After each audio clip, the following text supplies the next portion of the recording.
Welcome to the Film Garage 208 podcast. Welcome, Hailey. Hi. Hello. We have Hailey here with us today, and she is of Dazy Cakes. You're a baker here in Idaho Falls, and you specialize in making cakes for weddings, events, birthdays, pretty much any type of event, right? Yes. And I just do all the cake stuff. It's all vintage cakes, though. Vintage cakes. I don't really play around with fondant unless it's going on top of the vintage cake. Okay, so that's what's separating a vintage cake and a modern cake is the fondant. Yeah, I mean, and yes the style and no. too. Yeah, it's the style of it for sure.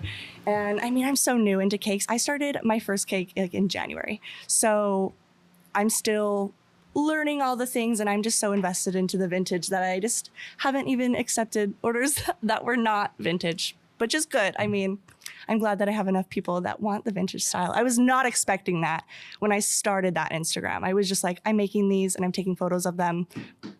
I like photos. I'm going to post them. Yeah. That's not Pinterest. And then it just kept going. Were you making these cakes for yourself, or how did this happen? I bought my first pans on Amazon because I wanted to make my daughter's birthday cake. Okay. And I'm just a major perfectionist when it comes to like the photos of it. And I'm like, I want it to look like this. And so I'm going to have to do it. So I bought my first pans, made my first cake, like Valentine's weekend, I feel, was like the first actual cake and not cupcakes. And it just kept going from there. And it was a success. It was a success. Great. It was really good. Yeah, I was super worried. We took it to my husband's friend's house because I was like, I'm not eating this cake. It took so long. And you didn't even eat the cake? No. It took like 4 hours to complete like the first cake. I'm like, I'm sweating. It was a lot. Seems like a lot of work. It is. To do the quality that you're doing. I'm getting better at like stationing what days I'm gonna like bake and what days I'm gonna mix buttercream, so that it's not like causing major chaos in my house, because it is crazy in my house. They're like endless dishes, and I hate dishes. I'm sure. Yeah. So how do you manage this job, the creative aspect, and then like the rest of your life, even like your home life? I'm definitely still learning how to do that, but I think I'm getting like exponentially better. Okay. I was diagnosed with a chronic illness like 3 years ago. Oh no, yeah. And pretty much everything stopped. I was running my own business as a marketing assistant, online, all remote. And I had to end that because I was so sick. Oh no. So I'm like kind of rebuilding, like, how am I going to fit in my full-time job and then continue the cakes and like actually look after my health, because I'm actually seeing the warning signs now. Before I'm like, I have no idea what's going on, and I was just like really freeballing it. Yeah. But now I can read my body, which is helpful, but I'm not the greatest at it. My dishes are still built up in the sink. But sometimes I'll get like a random burst of energy late at night. It's probably because I'm staying up so often.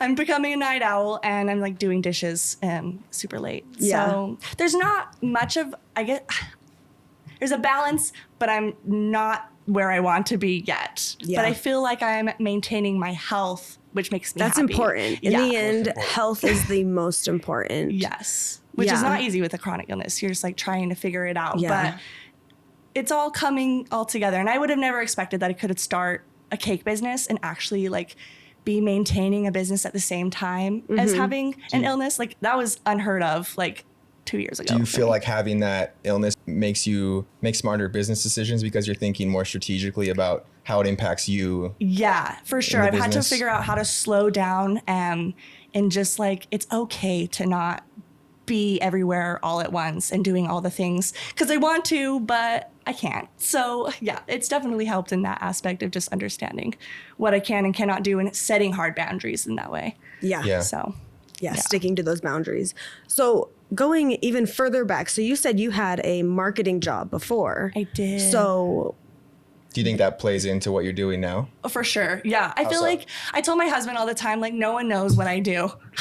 If you know me for like any extended period of time, they're like, are you still doing photos? Well, yes, but like in a different way. Are you like still at corporate like stuff? Yes. But I didn't start in marketing, I was actually like a corporate baby. I was an executive assistant, just doing kind of anything that they wanted me to do. But I had this photography business for years because I did pageants. Interesting. So were you taking photos? I was taking photos of Great. pageant girls, and I still do because it's a little town that we live in, and still girls do rodeo queening and pageants, and I love being involved in that way. So I had this photography business, but I was just doing regular 9-to-5 work.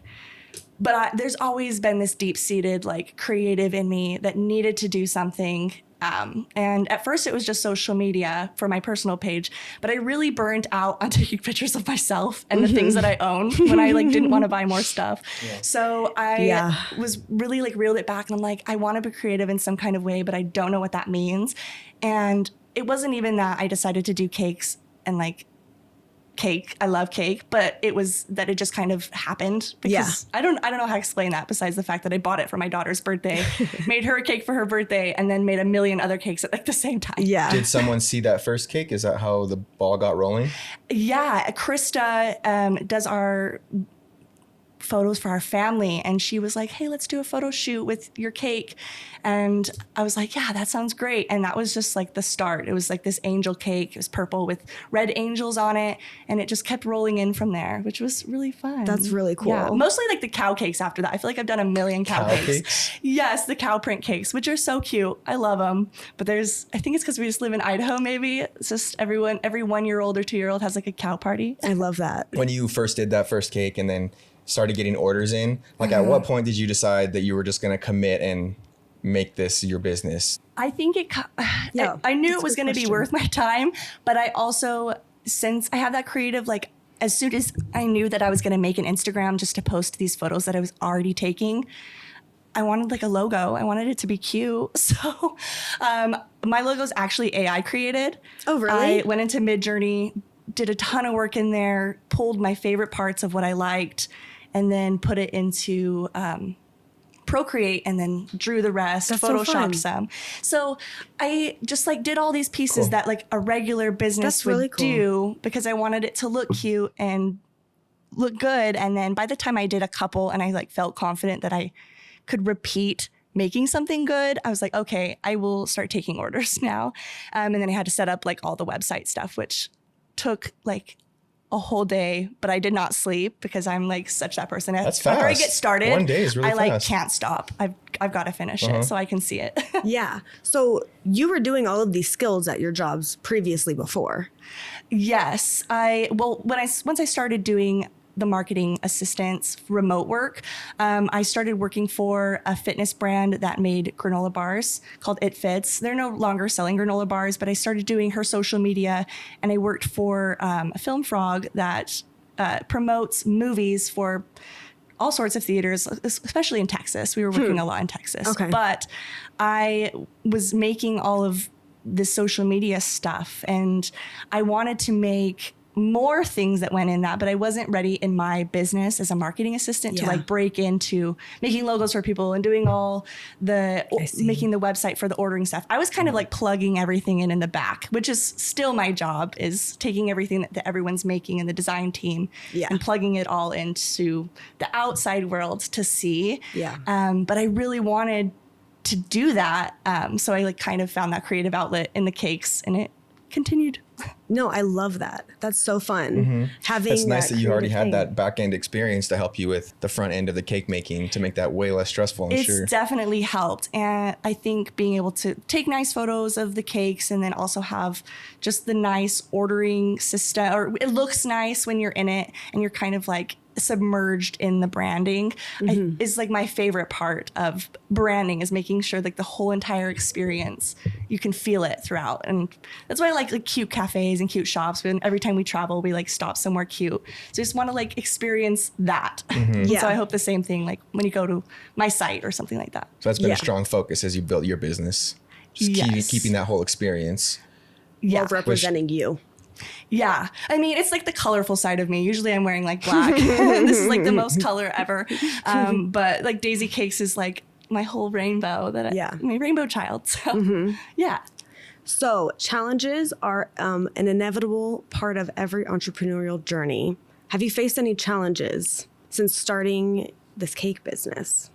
There's definitely challenges Yeah. when it comes to like my time and trying to make sure that I bake everything at the right time, so I'm not doing it hours before.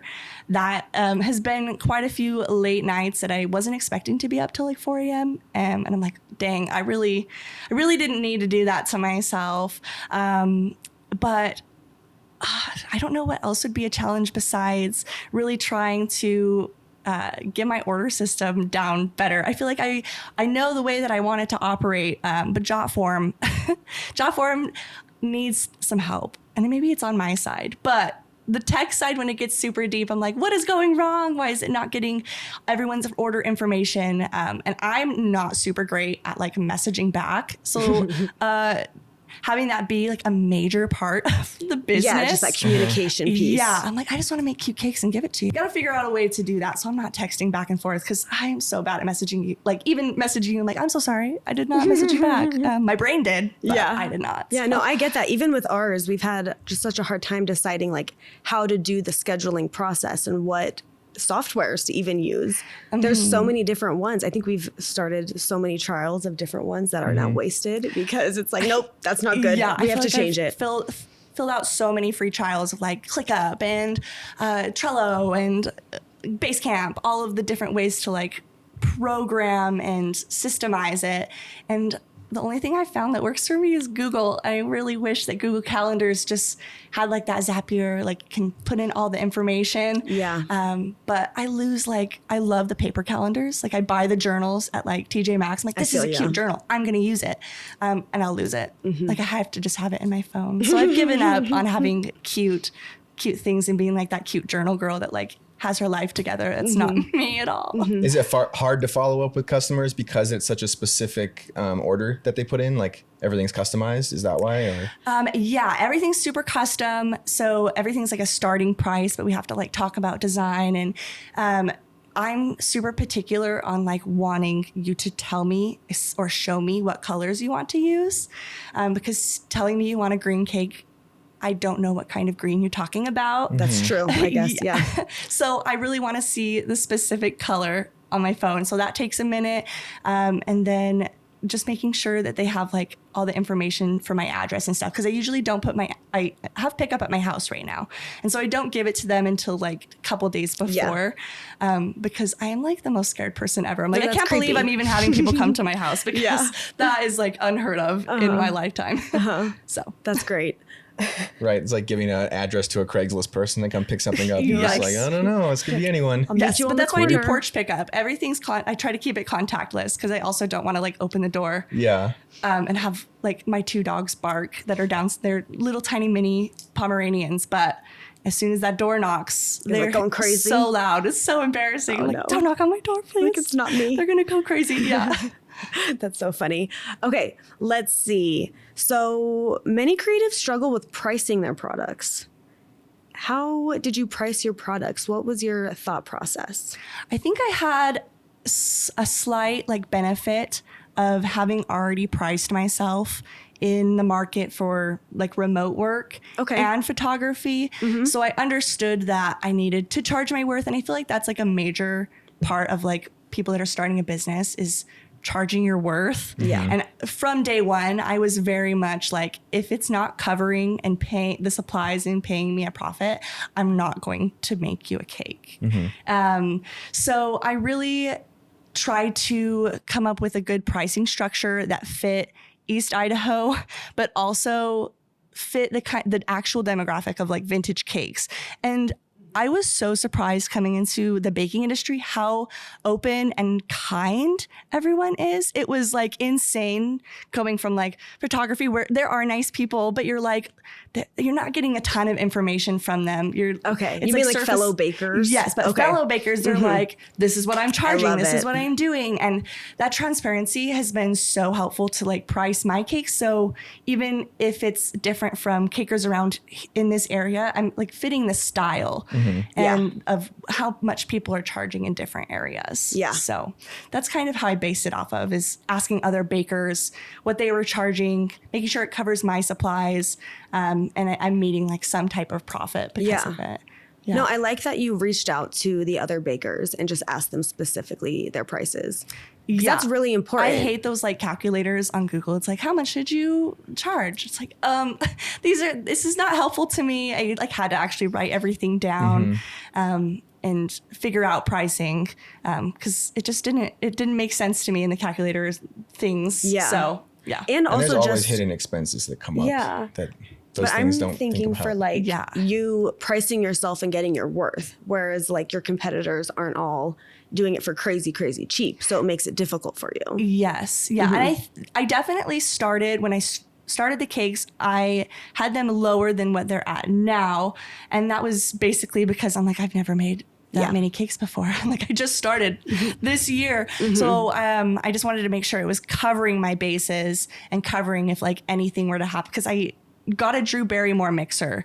And those have been out for like a year. So if you know anything about I don't know if I've stand seen mixers, that one. it's at Walmart. Educate us. Is it different than a KitchenAid mixer? I What's mean, different? But the KitchenAid mixer is definitely more industrial. Like it's not industrial, it's from the home. But got it. They really made an inexpensive version of the KitchenAid for Drew Barrymore. And I was so pleasantly surprised. It was so great. But I mean, it was only like $98 when I got it. Wow. But I was like, at some point when I'm mixing affordable. this mass amount of frosting, this thing is going to like give out on me. It like starts to grinding get its gears. hot. I'm like, oh no. So I just wanted to make sure all my prices like covered. If something broke, then I could keep making cakes and like keep going. So that was like my major thing until I started getting so many orders that I was like, I've got to like go up with Gotta raise prices. those prices. This many sleepless nights, You deserve some good compensation. money. Yeah. How early can you make them before you give them to a customer? I do it everything the week of. So on like Sunday or Monday, it ends up being Monday morning a lot because I just want to sleep on Sundays. Yeah, you need a day off. Yeah. I will bake the cake and then I double wrap them and put them in the freezer. They are perfectly fine like that. And when I take them out, I put simple syrup on them, assemble them, do the crumb coat, and I stick them back in the freezer for another night. But a lot of people get their cakes up to like 5 days before their party. So you can keep it in the freezer and then 24 hours before, switch it to The fridge. Yes, Yeah. thank you. That's Words. nice. So you can get ahead a little bit. Yeah, I could definitely get ahead a lot more than I currently am. Well, easier said than done. Yeah, exactly. Yeah. That's so funny. Yeah. Okay, so social media, that has been a powerful tool in today's society. How do you use that for your business?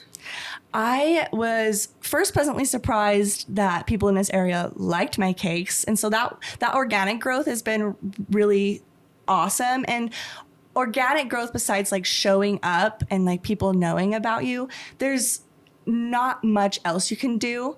But coming into the cakes, I knew that I wanted to really push my Instagram to do something for me, because still in this area, more people I think use Instagram than TikTok, and it's growing, it's getting better. But I was running both very well at the same time, and now I've kind of let my TikTok die, which is really sad. But my Instagram, I knew that I wanted to get momentum on there, and because of running Instagrams before, I knew if I was able to get my cake on another page, that it was going to bring in a lot of views. And so I started thinking about what pages I had followed on my personal that I really liked, whether they were meme pages or Gothic inspiration pages and all things like that. So when I made my first coffin cake, I sent it to a Gothic fan page. Cool. And they posted it, and that went insane, which was really cool. Yeah. So that really helped my numbers as far as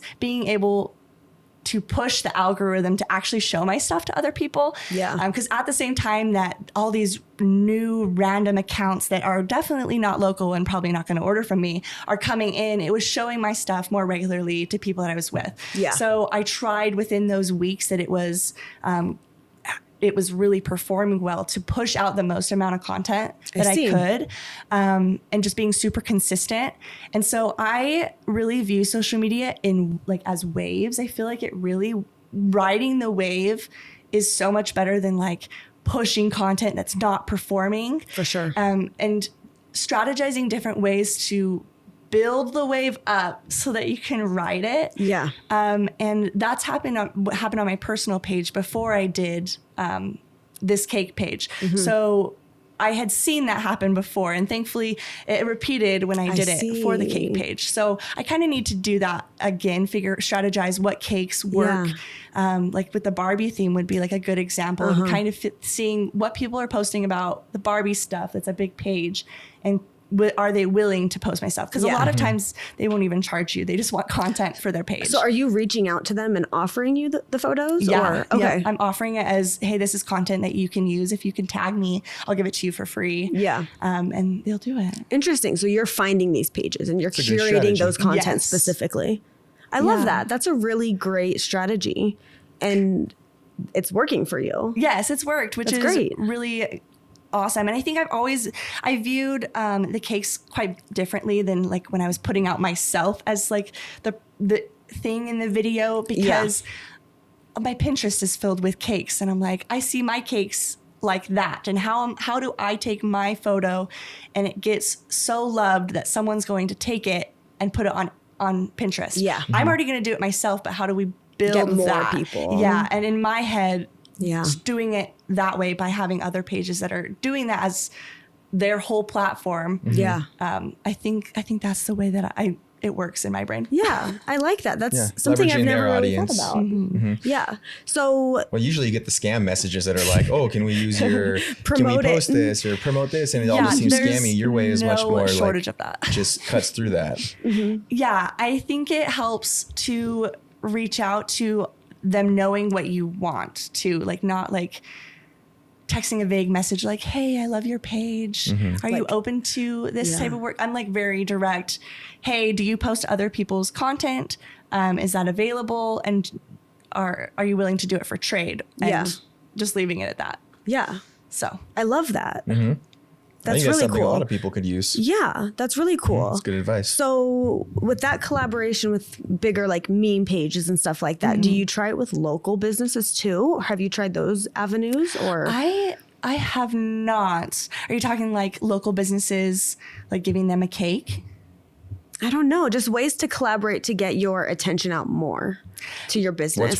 What has worked better for you? What types of collaborations? I mean, at the very, very beginning of my Instagram, before I even did the coffin cake, that local businesses were kind of what I was gearing towards, but it wasn't for the business. It was more like whoever was running that business. I asked if they wanted a mini cake, and I baked like 20 heart mini cakes, crumb coated them all, stuck them in the fridge, and they had no name on them. I was just like, I'm got to figure out where these cakes are going to end up. So I started reaching out to just people that had followed my page back. Or girls that I knew that had businesses, and asked if they would like a cake, and got rid of all those 20 cakes pretty quickly. I'm sure. Yeah. And not all of them posted, but I mean. Did anyone say no to that? No. I don't think so. They're crazy if they did. No, it went really well. And so that was like, I guess the initial wave that I had started was trying to reach out to local businesses and make their logos or something that they like on the mini cake, which helped. Show them the potential that they have with you. Yeah. And I knew that if they were kind enough to show the cake on their story, that would also bring in whoever is looking at their story and is also looking at cakes. And also I feel like a lot of the businesses that have come to Idaho Falls recently are event businesses, which is awesome. I think that we're really growing in like having these nice events and having people want to invest in them. So that was also helpful, that I knew that these cakes were probably going to go to people that were going to share, people that were looking to build events and put events on. So what's one of the strangest events you've made a cake for? Strangest. I don't know if there was a strangest yet. Coolest? My husband's birthday is actually next week, and I really wanted to make like a provocative cake really bad with like boobies out of buttercream or something. That would be good. And that would be like probably the strangest cake. But my daughter's there, and she's 6 now, and she's So smart. So I might have to like make a mini cake and give it to him like secretly. But she's like gung ho that we're making a Rams cake, like NFL Rams. Oh. So You have completely different ideas Yeah. yeah, of what you're making. exactly. I'm like, okay, we can do that. But I don't think I've made any other crazy ones. I love when people put like funny sayings on top of their cakes. And usually if someone puts in an order and it says happy birthday, I'll message them and be like, can we put something else? Yeah. Like more fun and Yeah, something creative. sassy. Maybe a little something bit. like crude. Yeah. Just go for it. But not all the time does it like a lot of times they're like, no, this is for my mom. She doesn't Dang want it. that. Okay. But Boring. Yes. All right. So building a loyal customer base is crucial for business. How have you done that? And do you have a lot of returning customers? I feel really blessed that I've had a lot of returning customers because I feel like my order system is not smooth. It's not how I want it to be. So I'm like, oh my gosh, thank you for coming back and like dealing with me. But I think just the amount of perfectionism I put into the cake has really helped bring those clients back because they know that whatever they're going to send me that they want, that they're going to get a cake that looks like that and is going to make their little wildest dreams come true. Because a lot of times they're like putting on a whole party and they want the photos to come back really nice. And like I said, I'm all about the photos. It's a big show now these days. You got to have like the party set up really pretty. It is. And like, I think it's important. It's cute. I mean, it's super cute. It brings when I had joy. my daughter's birthday, my mom was like, you had your birthday at like McDonald's as a kid. I'm like, yeah, every year. And it was awesome. But I'm like, yeah, things have changed. And like now we have the balloon garlands and the like Bounce houses. bounce houses. Yeah. And we actually did a bounce house for my daughter's, I think it was her third birthday. And it was before those modern bounce houses had come out. I'm like, wow. All the beige, nice colored Yes, tan I'm like, ones. wow, that would have been nice because it was like the old like kids colors one, and the pictures I have like are just insane. Kids going crazy in this thing, but yeah, it's crazy how much things have changed. But it's for, I mean, I think it's super special. It makes it super special for the kids. So do it's just all how these parties over and above stuff. the top things are getting. Yeah, I know. I was talking to my mom about it because she likes to be the grandma to spoil our child so much. And she's like, Which you love. As I grandmas love it. do. I Yes, love it. That's her love it. job. And she's like, I just want to do it because I couldn't give you all these things when you were little. And so it's almost like, to an extent, like if we didn't get it, we're like putting it all onto our children. We're like, Yeah. here it is. Here's your bounce house. For sure. My mom's the mom is like, you didn't get that. Why the heck are you doing that? like, but she "They're also, fine." yeah, she also like didn't have a wedding. They like just like wore her outfit that she wore to work and went to the chapel. And then we had like a full blown wedding. I'm like, Mom, special days are meant to be special and Yeah. it's okay. Deserve some celebration. You have to make them special or it's just another day. Yeah, it's up Exactly. to It you is to make true. them special. I think I went through a period there where I just really wasn't like celebrating things. I just wasn't into, I feel that. you know, like birthdays, like borderline even Christmas and like other holidays. It was just like, It was when just we worked in happening retail, again, so like- we didn't really get to celebrate those holidays. So it Yeah. kind of just felt like we Oh, you're lost just the going through magic. the I motions. just lost the magic. And now it feels kind of fun to be like, have a child and Yeah. be you like, have a little okay, now that you're like, I can, it's magical again. yeah, Sparkles back in yeah, the the eye a magic little, is yeah. back. That makes sense. I definitely stopped like celebrating my birthday and all that. Like as I like was 18, 19. And it wasn't until actually it was with my husband that he started doing things for me. Like, oh yeah, it's okay to celebrate. And Yeah. that's okay. Okay. Feel cool. nice, feel Yeah. special. So with starting your business, what are some lessons that you have learned along the way and that you would tell to others that are trying to start their business?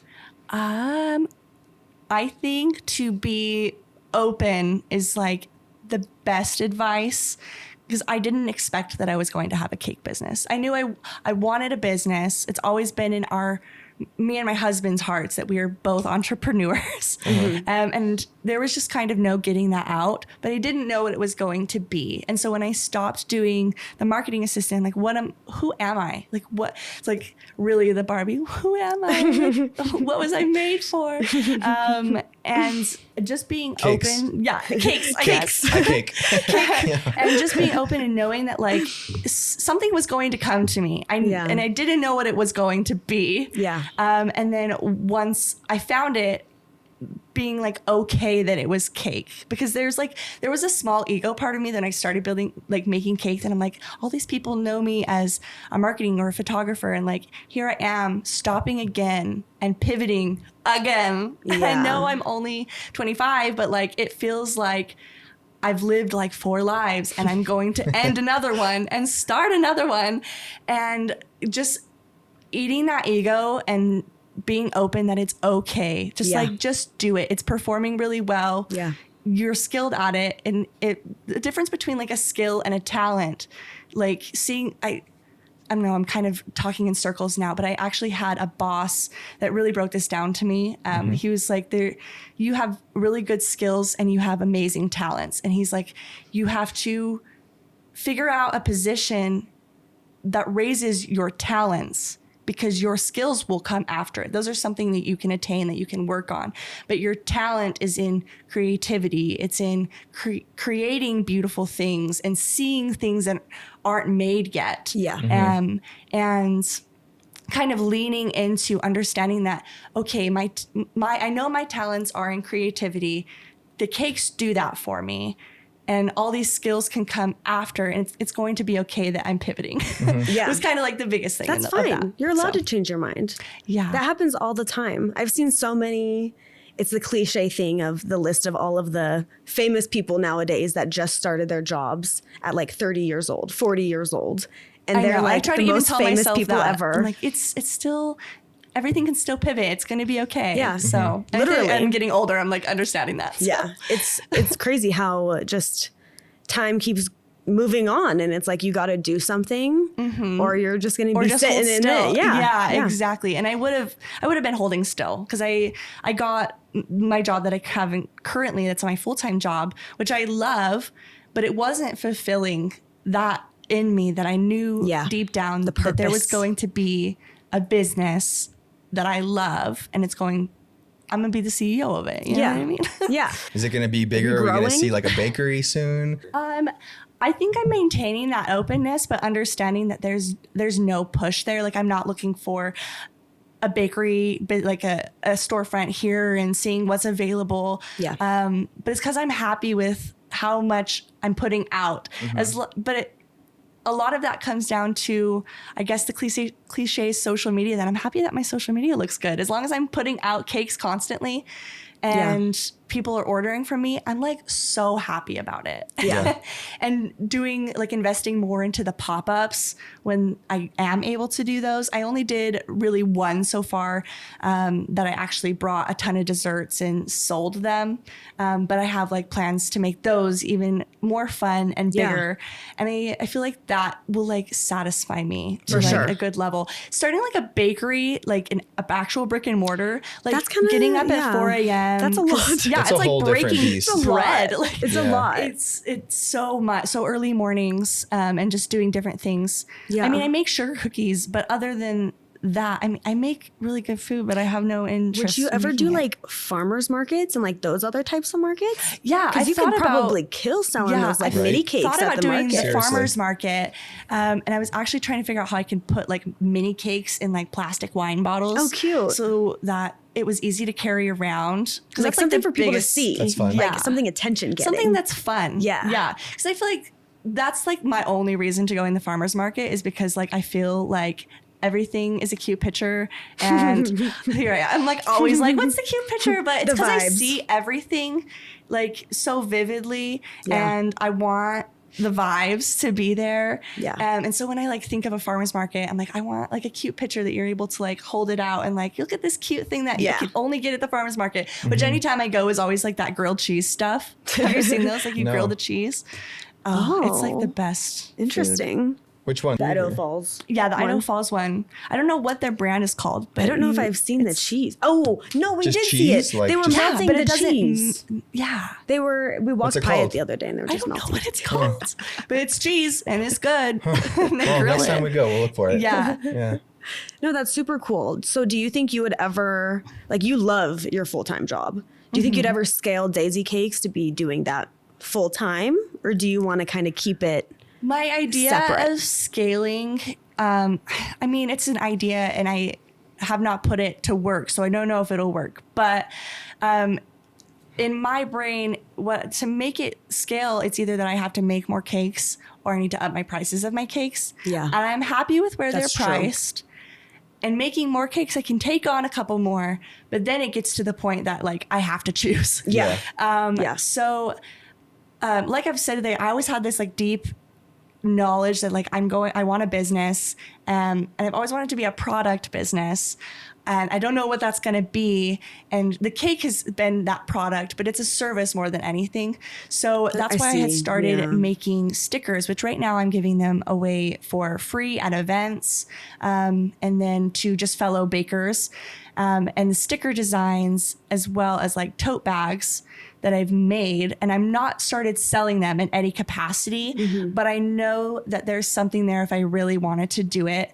In my ideal world, I'd get that started so that there's like the online business that's this cutesy, it really fits in the brand of Dazy Cakes and builds that brand that's synonymous with cake. I feel like that's, I told my husband, like, that's so weird. Isn't no, you need the streams of revenue. You just got to have your related merch. It makes sense. It's merch, but it's all this cute stuff that I like want to find on the internet, but like I'm not finding it. I want a cute cake design, but it's not being made. So I've been making it. I just haven't started selling it yet. So, that's really cool that you're coming up with these other ideas. Yeah. Trying to figure out how I can scale without investing all of my time and resources into making a bakery, which I love baking, but it's just trying to balance it all and trying taking into account your own strengths and weaknesses and what you want out of life. And all the time that you have. Yes. That's like the you biggest said, waking thing. up at 4 a.m. every morning. I mean, every baker has to do that and exactly work all day and then do that the next day. And and with my 6-year-old is so intuitive. So like even now she's like, you're baking cakes too much and you're not playing with me, which makes me so sad. But she's so smart with words. And I'm like, oh, what do you mean I'm not playing with you? I'm like, and then I'll say, do you want like a part of this cake? And she's like happy again. She just wants the cake really, and what I'm not giving her. So I'll like get a mason jar and I'll fill it goes up. For the guilt instantly when you don't give it to her. Oh yeah. She's so smart. That's funny. So I guess we're talking about guilt. I was gonna say, do you have mom guilt with working and going to work and stuff? For sure. I think it used to be a lot worse though. I used to work for Bell, like the people that come in and take your photos for school. I was the studio manager for a while there, and that job, it taught me so much about just grinding and never stopping. And staying up late and driving really weird hours. And it was so much work, but I had the most immense guilt while doing that job. I remember like crying, like on driving to wherever we were, or like driving home after we finally got back. Cause I never got to take my daughter to school. I never got to pick her up from school. I very hardly got to put her to bed because I was just fulfilling all of my work responsibilities. And so coming from that mom guilt probably until what I feel now, it's just like nothing. It's like, I know it's going to be okay. You've already taken those steps to like alleviate that. Exactly. Yeah. But I've also taken the steps to not work the hours that I was doing that. Not only internal work that like, I know she's happy and that she's okay, but also I'm not working those insane amount of hours. So I am, but I'm not. I'm at home at least. Yeah. No, that's. So if you hadn't taken that day to make that cake for your daughter, do you think you would have done that another time? Do you think this cake, do you think it's in your blood? Like you just would have found this, or have you ever thought about that? I think I would have found it only because we were like immersed in the trend at this point. Like vintage cakes are the trend right now. And I knew I wanted to do a photo shoot with the cake, so I was going to have to make one anyway. And so at some point, as long as it was a trend, which it is right now, I was going to find it. We had this vintage cake trend that we do currently, I don't know if I would have found cakes because I'm just not in love with other cake designs. They're not like happy and like because in the end, it's the design we're looking at. That's what we're like. It's a cute cake. That is vintage look. It is. Yeah. I remember the one we got for Eve's first birthday. That was awesome. And it was just a little mini cake. Picking it up in the box, all nicely packaged, just felt very with the candle. I love it. Very good. very good. Oh, thank you. Yeah. Thank you. It had But good ordering vibes. it was so difficult. Oh, I'm so sorry. You can blame it on me. It wasn't. It No, wasn't at all. I was the one who did it. Yes. See, that's why it wasn't hard for me. Yeah, that's why it wasn't hard for him. Okay, I'll just try and close it. Well, thank you so much for coming to do an interview with us on our podcast, giving us a you. chance since it's still an early podcast. Thank you for inviting me. This is actually my second podcast, and I was like more terrified than anything because the first one I was like, "Oh, I'll be great." I listened back and I'm like, I can't even listen to myself. This is a lot. Yeah, we'll edit That's how it don't feels worry. too when I listen to my own voice every week so far. Yeah, So it's Yeah. the inflection in my voice. I'm like, why do I talk like that? But I can only imagine for like the podcasters that do it all the time. In the like 4 or 5 videos we've made so far, I'm like, there's my list of things I'm never doing again I hate in my that life. about myself. I'm like, stop saying that. Why did you do that? But you know, that's life.